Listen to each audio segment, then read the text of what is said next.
The Earth seems so solid. Nothing could be further from the truth.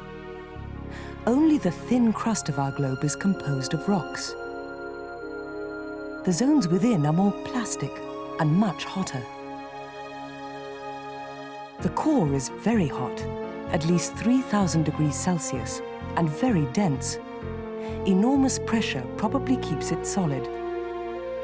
Surrounding the core is a liquid zone where the pressure is less. And surrounding this is a zone called the mantle. It is composed of rock-like material which moves as a thick syrup, slowly and continuously. Near the crust, with pressure reduced, this material becomes liquid magma.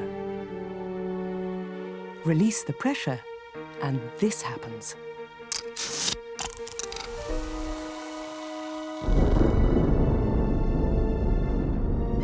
The Earth erupts. As the magma spreads and cools, it becomes solid. Magma is the primeval source of the rocks of the Earth's crust.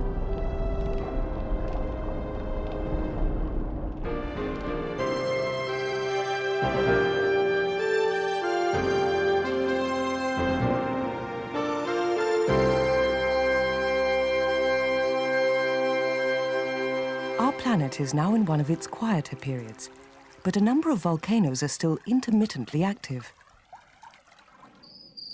Volcanoes and earthquakes occur along zones of weakness in the Earth's crust. In the crater of this volcano, escaping steam reminds us of the cauldron not far beneath our feet. This kind of phenomenon is called geothermal, heat from the Earth's crust, and it's often visible in volcanic areas. The crust can be not only fragile, it can also vary in thickness. The crust is much thinner under the oceans than it is under land. Under the highest mountains, the crust can be thick, up to 70 kilometers in places. The Great Mountain Ranges were formed during eras when the crust underwent intense and prolonged movement. The most recent of these was the Alpine movement. This era of mountain building created not only the Alps, but the Rockies, the Andes, and the Himalayas too, all of the world's great mountain ranges. These ranges are high because they are still young, a mere 65 million years old. There has not been enough geological time for the cycle of erosion to have run its course. This landscape is much, much older. The rocks have been worn down bare, flattened into a jumble of low rocky hills and small lakes. The rocks themselves have been dated as 2,700 million years old. So they originated long before there was any life on the planet. 700 million years ago, other rocks were laid on top of them. They too have been largely eroded away. These mountain stumps are the remnants.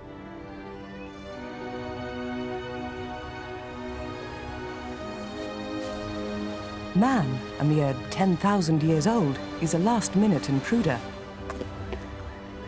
And the geologist, the interpreter and classifier of the physical landscape, a creation of the last 200 years.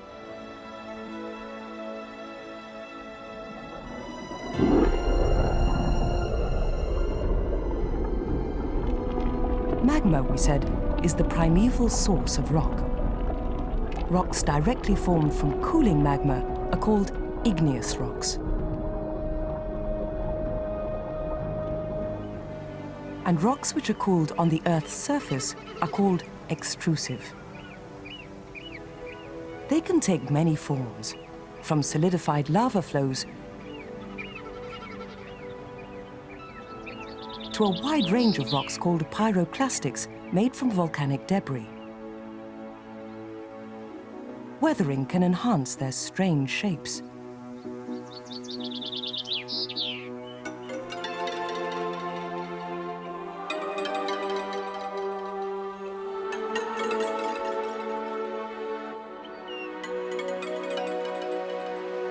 The most common of extrusive igneous rocks is basalt.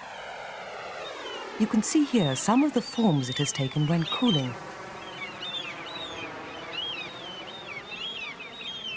Especially interesting are the hexagonal jointed columns.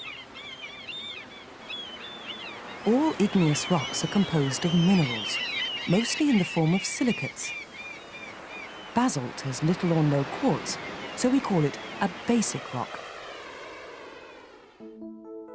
Basalt is a black, tough, dense rock. It is crystalline, but finely so. This is because when it was formed, it cooled rapidly. If the lava had cooled even faster, it could have developed the structure and texture of glass. This rock is called obsidian, and it has no crystals at all. Other igneous rocks, like granite, are much more coarsely crystalline. In granite, you can see large crystals of feldspar and quartz. Because of the substantial presence of quartz, this kind of rock is called an acid rock. In fact, granite originates in a quite different way. Let's see how the two main kinds of igneous rock are formed. Basalt we called an extrusive rock because it was cooled after it had been extruded as magma onto the Earth's surface. But other igneous rocks, like granite, are intruded inside the Earth's crust. The largest intrusions are called batholiths. From the batholiths often extend lesser intrusions. The most common are dikes and sills. In all these cases, the magma cools inside the crust, and it cools slowly. The rocks formed in this way are called intrusive rocks. They are revealed at the surface only through movement of the crust or through later erosion of other rocks above them.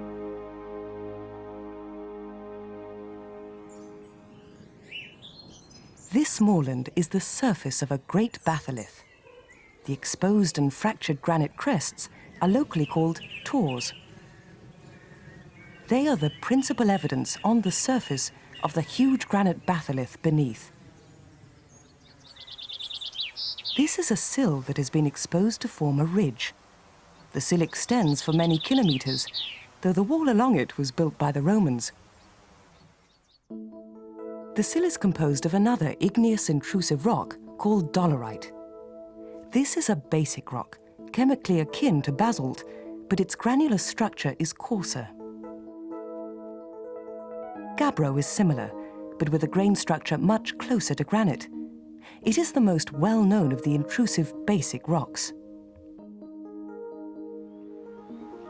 These Gabbro mountains with their jagged crests were created about the same time as the Alps. Igneous rocks are generally hard and durable. This headland is formed of granite, weathered into much the same shapes as we saw earlier in the moorland tors. This island is also composed of granite, the last remnant of an old intrusion, while this one is an old volcanic plug, all that was left when the ash was eroded away. Edinburgh Castle was built on the plug of an old volcano. The volcano has long gone. The igneous rocks endure. Volcanic activity not only expelled magma, it also expelled steam. This was the beginning of the creation of the Earth's atmosphere. For water weathers rocks. It is one of the fundamental agents in the cycle of erosion. Rainfall runs off the land as streams. Streams become rivers. Rivers flow into the seas. All are agents of erosion. The rivers carry soil, fragments of rock, vegetable and animal remains. And when their flow slackens and they meet the sea, the rivers deposit their cargo.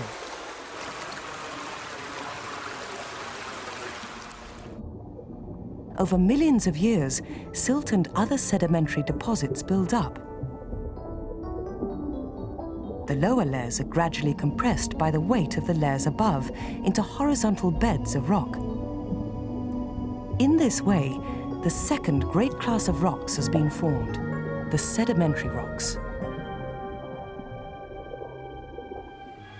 Later Earth movement has lifted many of these rocks above sea level, like these cliffs.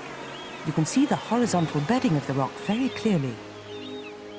We call these visible structural layers of rock strata. Earth movement can also bend and distort the original layering of the strata. It can turn the strata through 90 degrees, so it's standing on its head. It can push and contort the strata to an incredible degree.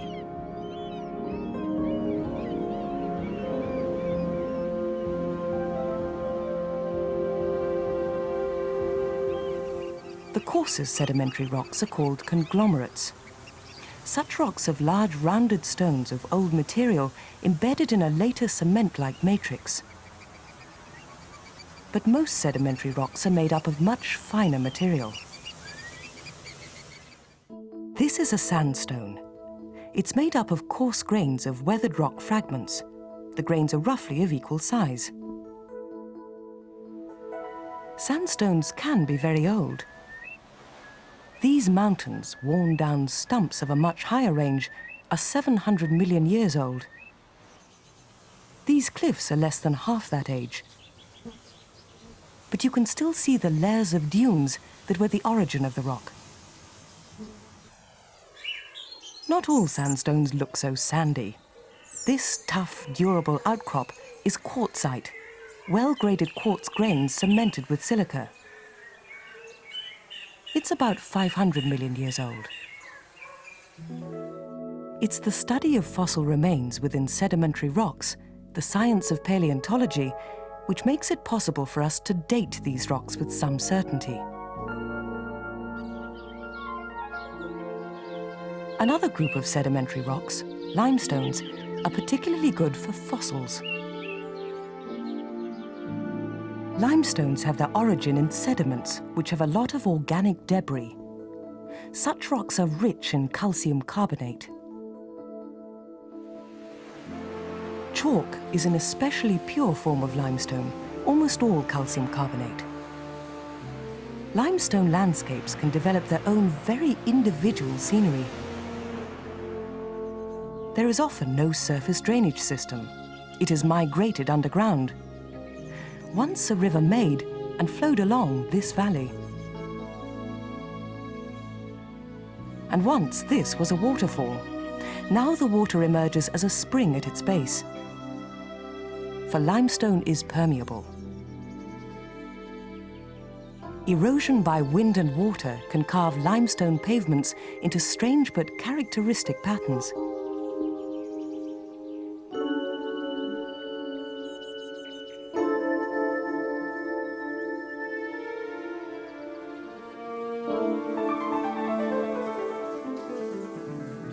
Underground, the streams hollow out caves and caverns.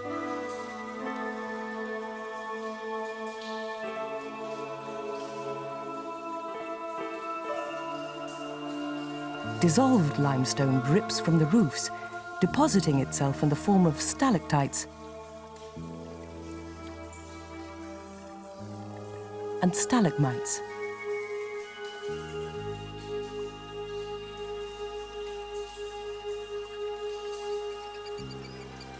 The interplay of sedimentary rocks and erosion gives us some of our most striking scenery. Other factors contribute. Heavy folding, for example. Faulting, where one stretch of strata has slipped against another. And unconformities, where adjacent strata are so very different that there must have been a substantial break in the process of sedimentation. But these sedimentary rocks have been altered more fundamentally. During prolonged heat and pressure, they have become a different kind of rock. We call such rocks metamorphic, and it is metamorphic rocks which make up the third great class of rocks. This is one of the ways they are formed. An igneous intrusion bakes the rocks immediately around it. This metamorphism is intense and, in geological terms, of short duration. We call such a phenomenon thermal metamorphism. You can see the effect of baking in pottery. The clay used is a kind of rock. One pot has been fired, the other hasn't. There isn't only a difference in size, they could almost be made from different materials.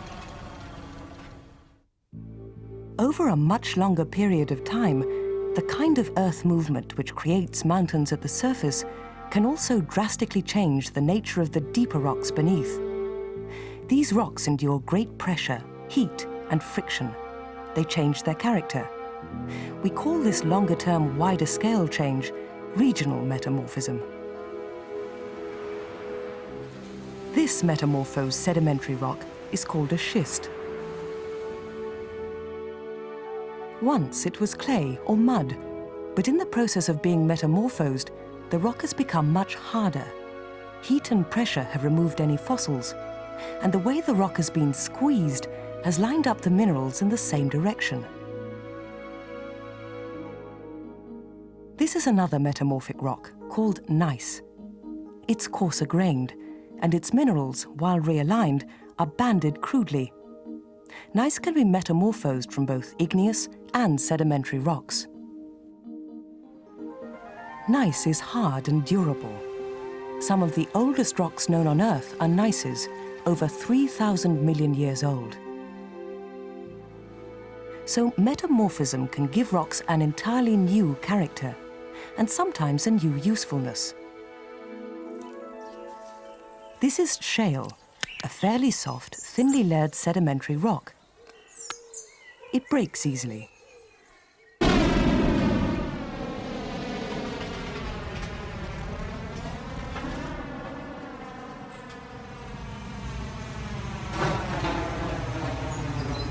Metamorphosed, shale can become slate, for centuries an important building material, extensively quarried.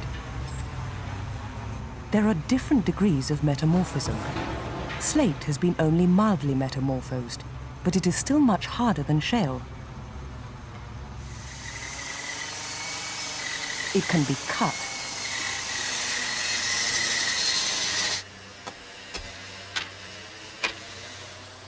It separates readily along its layers, making it an ideal roofing material. And it can be trimmed into shape without splitting.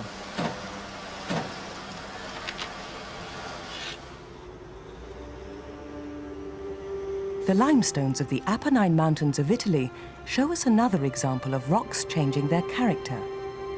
Certain of them have undergone thermal metamorphism and been recrystallized as marble.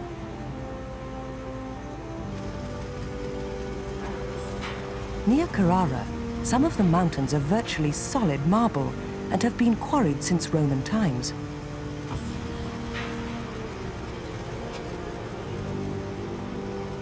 The marble is cut out of the mountains in large blocks by a diamond-studded cable.